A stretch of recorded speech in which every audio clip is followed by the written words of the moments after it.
আজ সাত সকালে কলকাতায় ভূমিকম্প এবং 6:35 নাগাদ কিন্তু এই কম্পন অনুভব করা যায়। আমাদের প্রতিনিধি সন্দীপ সরকার রয়েছে আমাদের সঙ্গে, অবশ্যই সন্দীপের কাছে যাব। তবে তার আগে আপনাদের নেপালের কাঠমান্ডুর ছবি দেখাচ্ছিলাম, যেখানে দেখা যায় যে আবাসিকরা তার যারা বহুতলে থাকেন তারা কিন্তু নেমে এসেছেন আতঙ্কে। কলকাতায় ছবিটা কি জানতে চলে যাব সরাসরি সন্দীপ সরকারের কাছে। সন্দীপ, দেখো, কলকাতাতেও কিন্তু মৃদু ভূকম্পন অনুভূত হয়েছে একেবারে সাত সকালবেলা, যেটা এখনো পর্যন্ত আমাদের কাছে খবর যে এই ভূকম্পের 6:35 এই ভূকম্পন অনুভূত হয়। এই ভূকম্পন উৎসস্থল এখনো পর্যন্ত যেটা পাওয়া যাচ্ছে যে এই ভূকম্পনের উৎসস্থল হচ্ছে 7.1।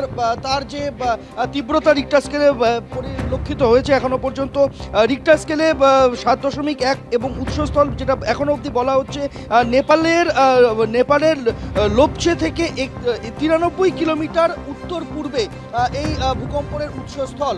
এছাড়াও প্রায় বলা যেতে পারে এই অঞ্চলের সবকটি দেশেই ভূকম্পন অনুভূত হয়েছে। তার মধ্যে নেপাল, ভুটান, ভারত তো অবশ্যই রয়েছে, বাংলাদেশেও ভূকম্পন অনুভূত হয়েছে, চীনের কিছুটা অংশে ভূকম্পন অনুভূত হয়েছে, যেটা এখনো পর্যন্ত আমরা জানতে পারছি যে চীনে সেখানে 6.8 ভূকম্পনের তীব্রতা অনুভূত হয়েছে জিজিয়াংয়ে। এবং তার পাশাপাশি এখনো অবধি যেটা আমাদের কাছে খবর রয়েছে তা হলো এই ভূকম্পনের তীব্রতা তা যথেষ্ট ভালো রকমভাবে অনুভূত হয়েছে উত্তরবঙ্গের বিভিন্ন জায়গা থেকে, যেটা রাজাও বলছিল। তবে দক্ষিণবঙ্গেও ভূকম্পন অনুভূত হয়েছে আজকে সকালবেলা 6:35 নাগাদ। এই ভূকম্পনের স্থায়িত্ব বেশিক্ষণ ছিল না, অল্প সময়ে স্থায়ী ছিল এই ভূকম্পন। এবং সেই ভূকম্পনের অনুভূতি মূলত অফিস পাড়াগুলিতে, যেখানে নাইট শিফটে ডিউটি হয় বা ভোরের বেলা কর্মীরা অফিসে এসেছেন, সেই সমস্ত জায়গাতে অনেকেই সেই বাড়ির থেকে দুর্দার করে নিচে নেমে এসেছেন। সেরকম পরিস্থিতিও সেক্টর 5-এর বেশ কয়েক জায়গায় আমরা খবর পাচ্ছি যে সেখানেও কিন্তু এই ধরনের ঘটনা ঘটেছে। এবং যারা মূলত হাই রাইজ বিল্ডিংয়ে সেখানে অফিসে ছিলেন তারাই এই ভূকম্পনের তীব্রতাটা সেই মুহূর্তে বুঝতে পেরে অফিস খালি করে অনেকে নিচে নেমে এসেছেন।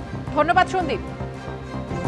আপনাদের জানিয়ে রাখবো এই মুহূর্তে রিক্টার স্কেলে কম্পনের মাত্রা 7.1, অর্থাৎ বুঝতেই পারছেন যে ভূমিকম্প কতটা হয়েছে। সাত সকালে একেবারে মোট 5টি দেশে এই ভূমিকম্প অনুভূত হয়।